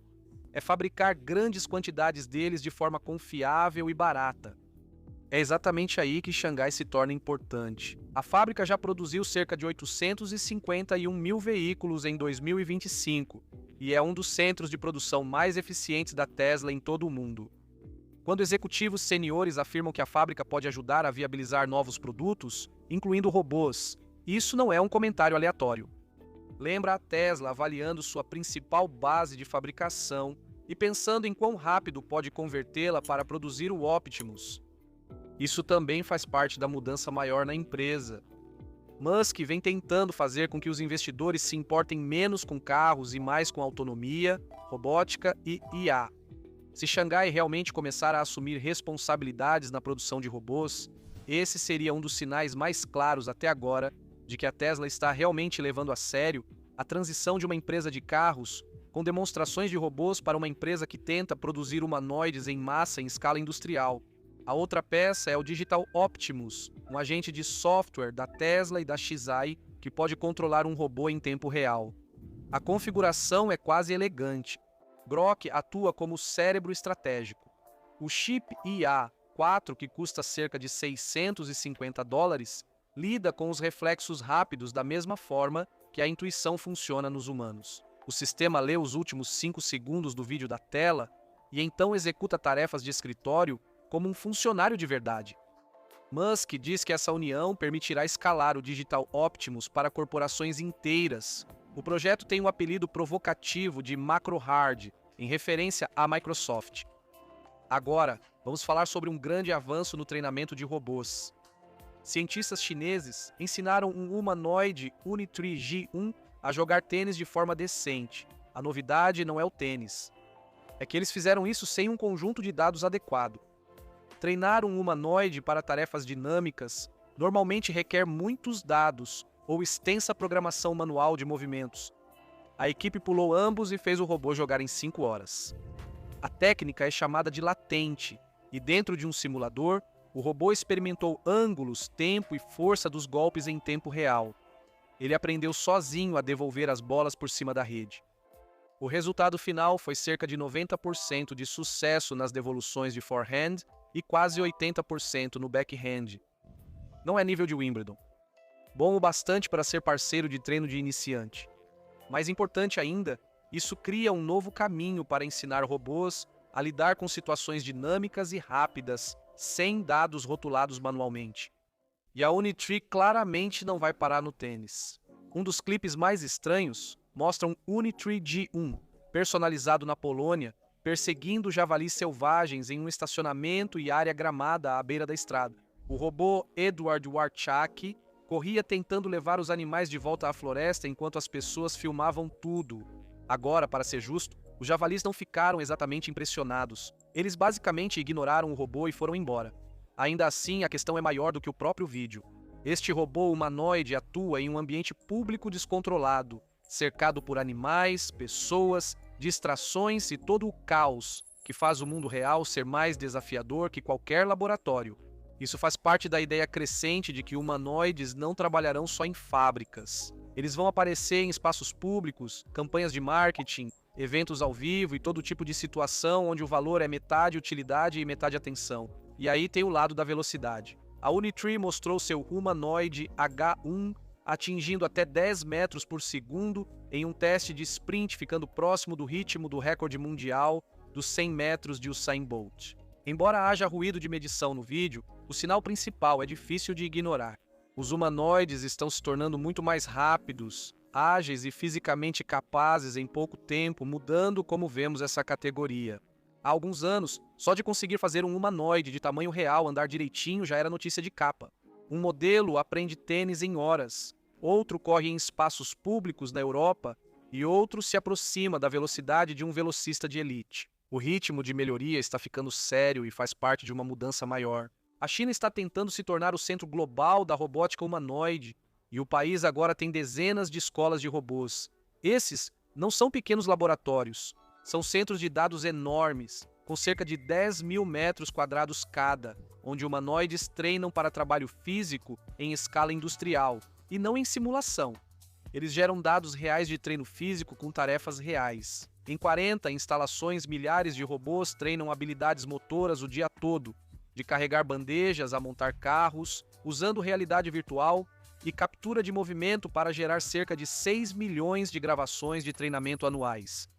A pressão comercial está dando resultado. A Unitree acabou de entrar com um pedido de IPO, o que significa que eles não são mais uma startup promissora. Eles são uma operação industrial com uma receita de $248 milhões prevista para 2025 e uma avaliação de mercado projetada em torno de $7 bilhões, mais um sinal de que o setor está virando um negócio real. A Lucid Drone Tech alcançou $75 milhões em lucro, alugando robôs e drones por assinatura. Empresas de limpeza se cadastram e drones realizam tarefas antes impossíveis para essas equipes, indo além da lavagem de arranha-céus. Eles podem pintar fachadas, vedar juntas e até limpar calçadas com unidades terrestres dedicadas. Em 2025, A empresa teve mais lucro do que havia obtido no total nos 7 anos anteriores e aumentou sua frota de 100 para 1.000 unidades. Isso não é futurismo, isso é um negócio. Isso já está gerando dinheiro. Depois temos a Boston Dynamics, ou mais precisamente o Instituto de IA que se separou dela. Eles pegaram um robô de 2 rodas e levaram suas capacidades físicas praticamente ao limite. O resultado é o Roadrunner, máquina de 15 quilos que alterna modos de locomoção conforme a tarefa. Suas pernas são simétricas, dobram em qualquer direção e se esticam em linha reta quando preciso. E no estilo Boston Dynamics, o equilíbrio impressiona. A Anthropic está testando um novo agente Claude sempre ativo chamado Conway, que pode permanecer ativo, reagir a gatilhos e operar em seu próprio ambiente. A ZEI lançou um modelo de codificação sensível à tela, feito para os fluxos do OpenClaw e Claude. E a Alibaba lançou o Qwen 3.6 Plus, com contexto de 1 milhão de tokens voltado para programação agêntica séria e implantação completa no mundo real. Tudo bem, vamos começar com a Anthropic. Eles testam o Conway, que parece um ambiente separado criado em torno do Claude, quase como um sistema operacional próprio para agentes de IA. Em vez de abrir um chat normal, o Conway aparece como uma opção própria na barra lateral, e ao clicar, inicia o que o código interno chama de instância Conway. A escolha das palavras mostra que não é uma sessão, mas algo persistente. Nesse ambiente, você não só conversa, mas lida com um espaço de trabalho completo para agentes. Ele tem sua própria interface com sessões como busca, chat e sistema. O chat funciona como esperado, a busca parece ligada a atalhos experimentais e o sistema é aí que a coisa fica interessante. Porque ali você pode realmente gerenciar toda a instância do Conway. Há uma seção de extensões para instalar ferramentas personalizadas, adicionar abas e definir manipuladores de contexto. E o formato que eles estão preparando para isso é algo chamado arquivos CNWZip. Parece que a Anthropic está criando um ecossistema próprio de extensões, como uma loja de aplicativos para desenvolvedores oferecerem ferramentas nesse ambiente. Isso muda o jogo, pois o Claude deixa de ser só um modelo de conversa e vira uma plataforma para outras ferramentas, com conectores e ferramentas disponíveis. O sistema exibe os clientes conectados e as ferramentas expostas, permitindo que o Conway integre-se a sistemas externos. Há até uma opção para o Claude no Chrome se conectar direto ao Conway. Assim, o navegador passa a integrar o ciclo do agente. E é aqui que a coisa fica séria. O Conway tem um sistema completo de webhooks integrado. Ele fornece URLs públicas que serviços externos podem acessar. Quando isso ocorre, o agente é ativado automaticamente. O Conway não espera ser aberto, podendo rodar em segundo plano, ser acionado por eventos e iniciar seu trabalho. Isso basicamente é um modelo de agente sempre ativo. Isso se alinha com o que a Anthropic faz com o Claude Code e fluxos de agentes, especialmente com a interface Epitaxi vista antes. Existem menções ao Epitaxi no Conway que pode ser a camada de controle dos agentes. Assim, já dá para perceber a direção. Claude virou um operador autônomo, sempre ativo em seu próprio ambiente. Isso a coloca em competição direta com o OpenClaw, mas a Anthropic desenvolve de forma nativa, integrando mais profundamente aos próprios modelos. Ao mesmo tempo, também aprimoram a experiência do desenvolvedor no nível mais básico. Claude Code lançou o modo sem cintilação, resolvendo um problema que incomodava muitos há tempos. Se você já usou IA no terminal, deve ter notado o piscar da tela, conteúdo pulando e o desempenho piorando em sessões longas. Esse novo modo substitui a abordagem tradicional de renderização por um buffer de tela cheia, semelhante ao funcionamento de ferramentas como o Vim ou o HTOP. Ao invés de renderizar tudo sempre, ele atualiza só o que está visível. Isso elimina completamente a cintilação e estabiliza o uso de processador e memória, mesmo durante conversas longas ou fluxos de trabalho com múltiplos agentes. E eles adicionaram algo inesperado além disso: suporte completo ao mouse. Você pode clicar para posicionar o cursor em vez de usar as setas. Você pode expandir os resultados das ferramentas clicando. URLs abrem diretamente quando você clica nelas. Caminhos de arquivos abrem no seu editor. Você pode arrastar para selecionar o texto e ele é copiado automaticamente para a sua área de transferência. A roda de rolagem funciona suavemente para navegar por históricos longos. Até mesmo o comportamento de seleção foi aprimorado. Clique duplo seleciona palavras, clique triplo seleciona linhas inteiras e em terminais que suportam protocolos avançados como KID ou Western, Ctrl+C copia ao invés de cancelar a seleção.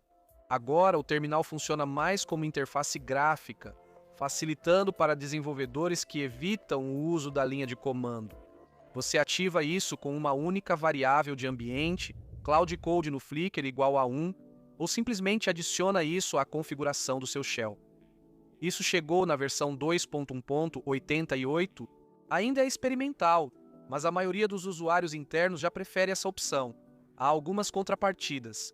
Atalhos nativos de busca, como Command mais F, podem não funcionar igual e alguns comportamentos precisam ser ajustados.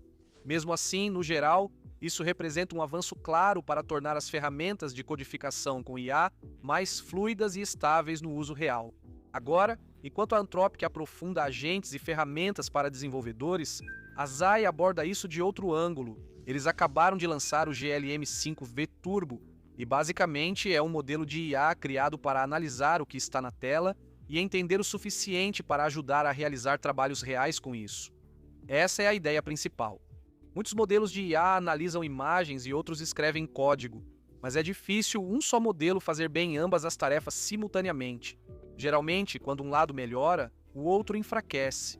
Um modelo pode descrever bem o que vê, mas depois tem dificuldade para transformar isso em código útil ou ações reais. ZAI afirma que o modelo foi criado para lidar com ambos simultaneamente. Em vez de analisar uma captura de tela e convertê-la em texto para depois interpretar, o GLM-5 V-Turbo deveria compreender a entrada visual diretamente. Isso inclui imagens, vídeos, layout de interface, maquetes de design e documentos densos. Isso é importante, pois o trabalho real raramente vem como texto limpo. Ele surge como uma tela quebrada, PDF bagunçado, layout estranho, captura de bug ou gravação do erro.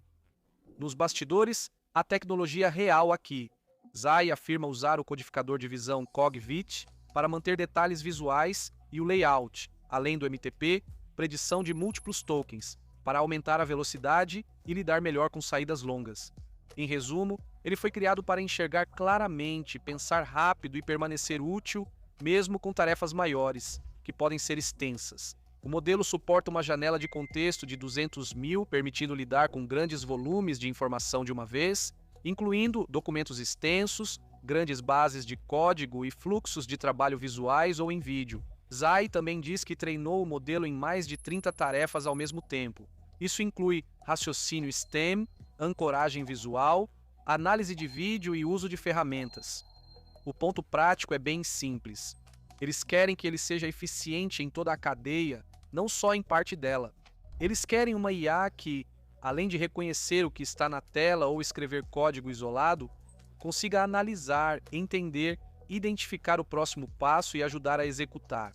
É por isso que está sendo direcionado para fluxos de trabalho de agentes. Ela é otimizada para o OpenClaw, podendo atuar em ambientes visuais reais, auxiliar na configuração, analisar o que está na tela e executar tarefas semelhantes às realizadas por pessoas nos computadores.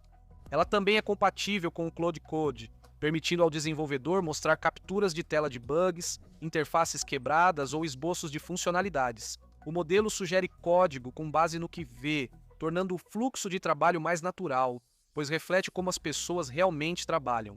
Às vezes, elas não escrevem uma explicação técnica perfeita. Elas apenas apontam para a tela e dizem: essa parte está errada. ZTAI também está apontando para benchmarks como CCBint, V2eClawBench e ClawEval. Testes para codificação multimodal, tarefas de agentes e execução em várias etapas.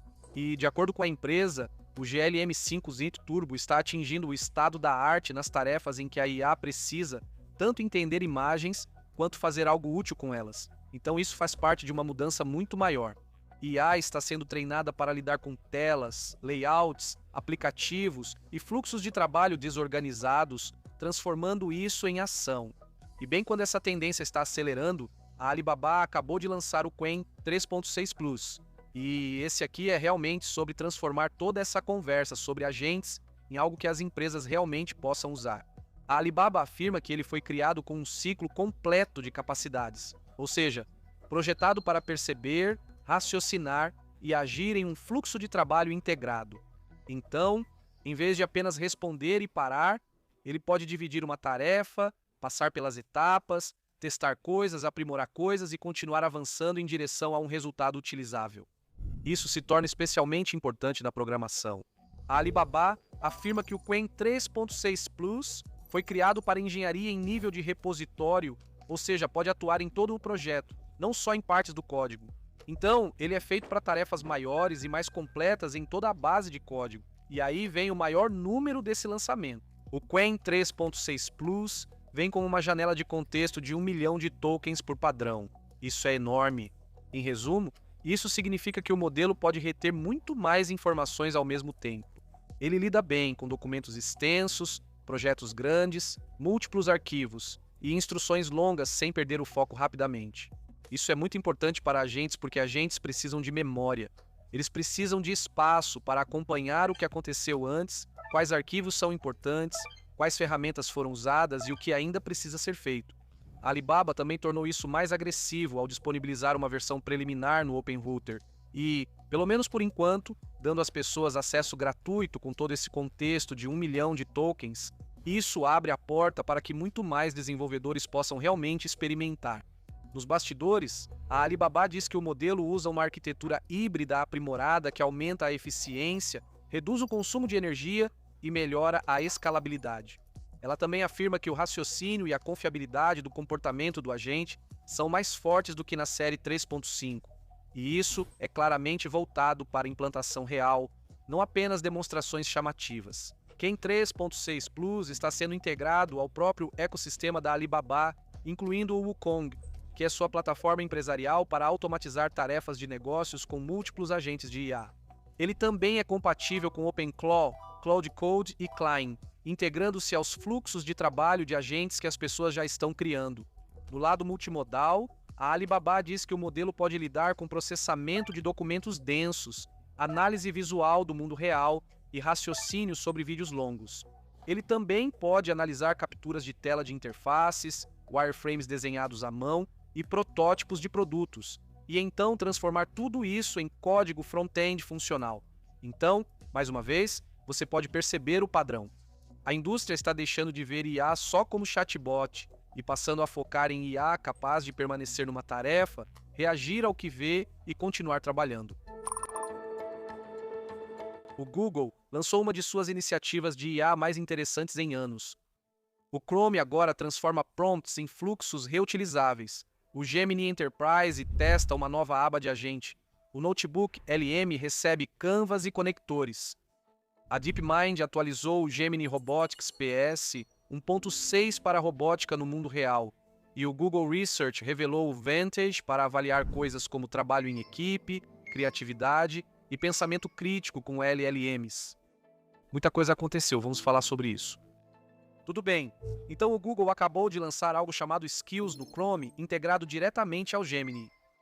A ideia é simples. Em vez de digitar sempre o mesmo comando ao abrir uma nova página, agora você pode salvá-lo como um fluxo reutilizável e ativá-lo com uma única ação.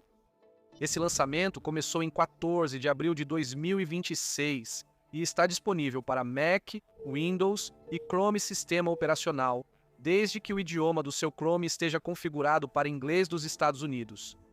Ainda não está disponível globalmente, mas o caminho já está definido.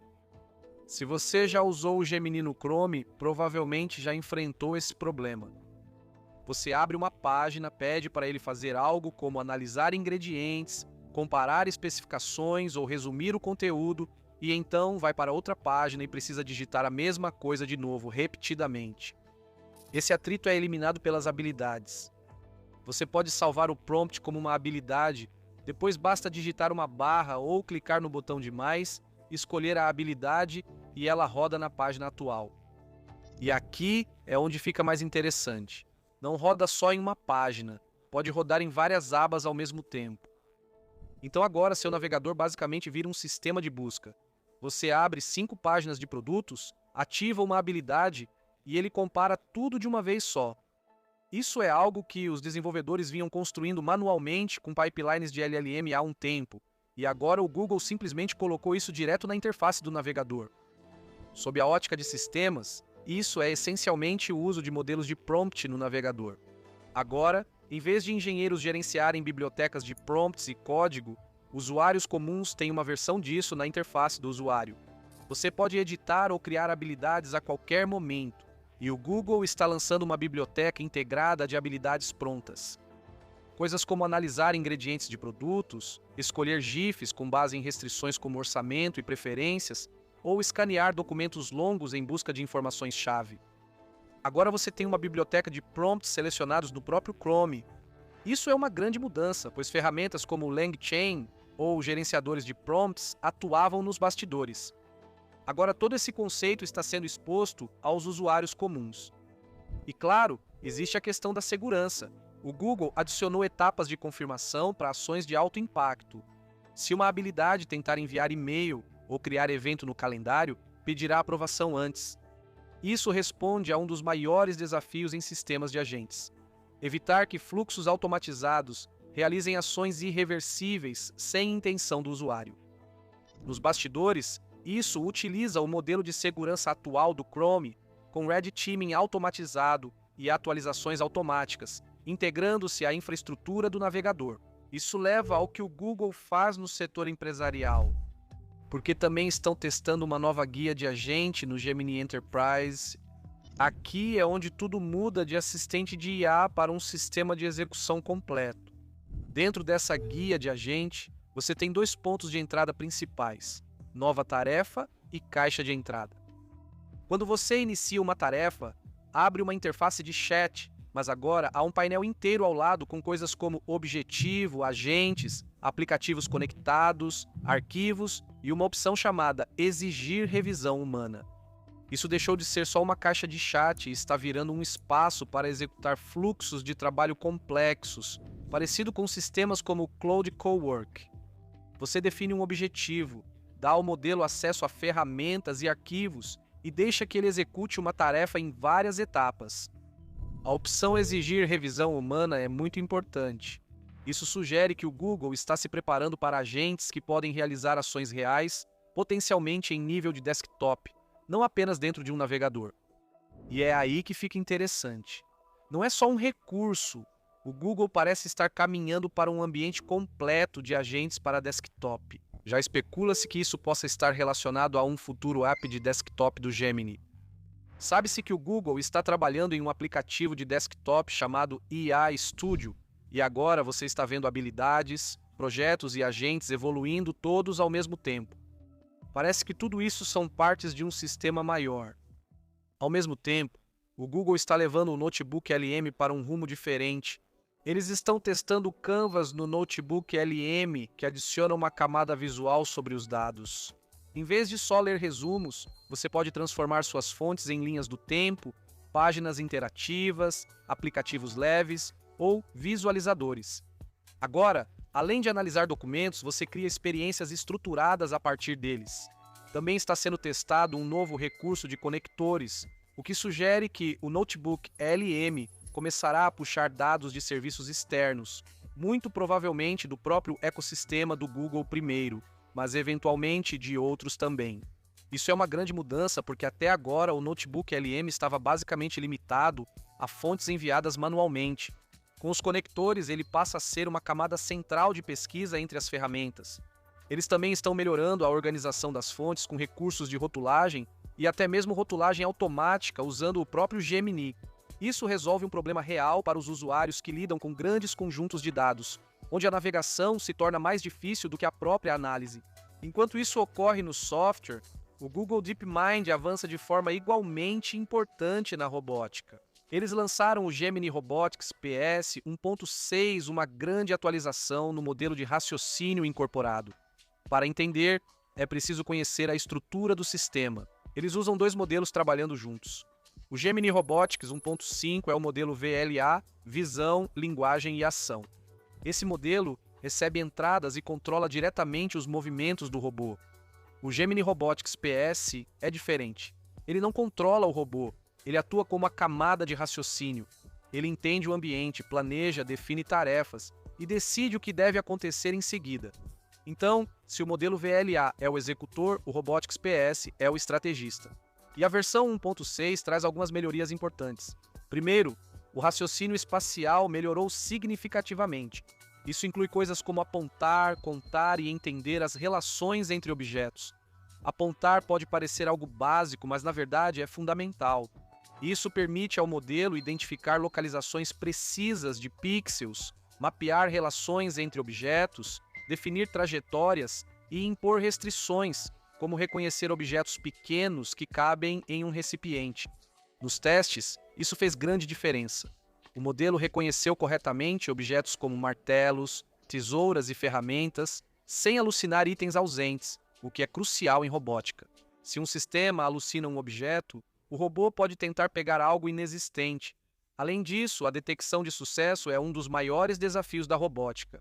Não basta realizar uma tarefa, é preciso saber quando ela foi realmente concluída. Robôs modernos costumam usar várias câmeras, como aéreas e de pulso, e precisam unificar essas imagens para entender o ambiente. Gemini Robotics PS 1.6 melhora esse raciocínio multivisual, permitindo lidar melhor com oclusões e ambientes dinâmicos. Agora, o robô decide se tenta de novo uma tarefa ou segue sem intervenção humana. O principal novo recurso é a leitura de instrumentos, algo totalmente inédito. O modelo agora pode ler medidores analógicos, medidores de pressão, visores de nível e displays digitais em ambientes do mundo real. Isso foi desenvolvido em colaboração com a Boston Dynamics usando o robô Spot deles. O Spot pode se mover por uma instalação, capturar imagens dos instrumentos e então o Gemini Robotics PS 1.6 as interpreta. E isso não é trivial. Ler um medidor requer entender posições dos ponteiros, marcas de escala, unidades, distorção de perspectiva e vários ponteiros para valores diferentes. O modelo usa algo chamado divisão agêntica para fazer isso. Ele amplia imagens, analisa detalhes, executa códigos para estimar proporções e usa conhecimento de mundo para interpretar resultados. O salto de desempenho é enorme. Gemini Robotics PS 1.5 teve uma taxa de sucesso de 23%. Gemini 3.0 Flash alcançou 67%. Gemini Robotics PS 1.6 alcança 86% e com a visão agêntica ativada chega a 93%. Isso não é só uma melhoria, né? É outro nível de confiabilidade. Agora, ao mesmo tempo, o Google Research está trabalhando em algo que parece totalmente diferente, mas ainda faz parte do mesmo panorama maior. Eles apresentaram um sistema chamado Vantage, que foi projetado para medir habilidades humanas como colaboração, criatividade e pensamento crítico. Isso é algo com que os testes tradicionais sempre tiveram dificuldade. Testes padronizados podem medir conhecimento. Eles não conseguem medir como alguém lida com um desacordo, gera ideias sob pressão ou avalia argumentos. Vantage tenta resolver isso usando LLMs. A ideia central é algo chamado de LLM executivo.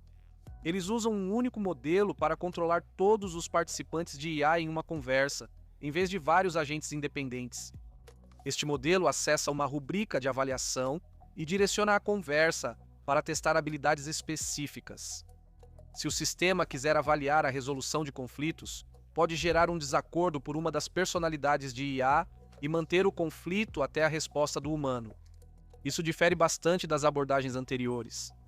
Em experimentos, eles testaram isso com 188 participantes, gerando 373 conversas. Cada participante realizou tarefas como projetar experimentos ou debater tópicos com colegas de IA. Eles avaliaram duas habilidades: resolução de conflitos e gestão de projetos. Os resultados indicaram que o LLM executivo gerou taxas de evidência bem superiores às dos agentes independentes.